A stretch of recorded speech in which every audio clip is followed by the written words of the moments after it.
One of the things we get asked a lot is, can I get a pretty exact quote of what it's going to take to repair my car? I'm just going to walk you through the front fender of a Corvette we're working on and give you a few reasons why we really can't tell you exactly what's going to be involved.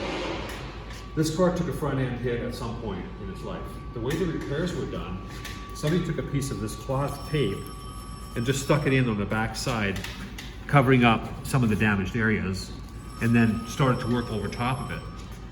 The problem is this doesn't give any structural integrity to the back side of the repair, which means the repair is just going to come back through as a crack later. Things that results in is different things on it. Well, I'll just show you one other thing here first. What was also done here, this is all just solid resin. There's no matting in that, which means there's no structural integrity to that whole chunk in there. As you move forward through the fender, you can see there's some in here, it looks like fiberglass Bondo that somebody's put in there. Again, they didn't get it, there's a crack, there's holes. In here, there's adhesion problems that show up. None of this stuff is actually stuck together. In this little corner here, that's like a white polyester filler or something that they've used to try to fill a crack before going on. You can see the cracking right through the fillers coming through it. There's no adhesion in between any of that.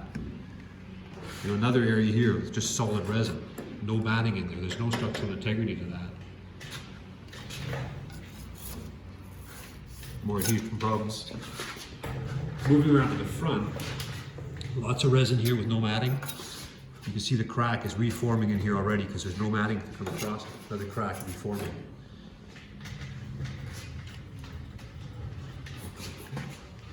You'll see a crack running down through this area. You can actually see the light spot coming through right there as he moves the light. That's just resin put over top of the crack.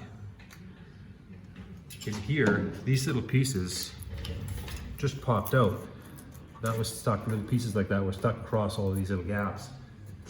There's no way that that was going to live any length of time at all. They popped those out with a little pick. So things like that is kind of the reasons until we get in there, we really don't know what's going on. We don't know if the shapes are correct around the headlight door or on the grille opening. These all take time to do. Just one of the reasons why we really can't give an exact price of what it's going to cost to repair this.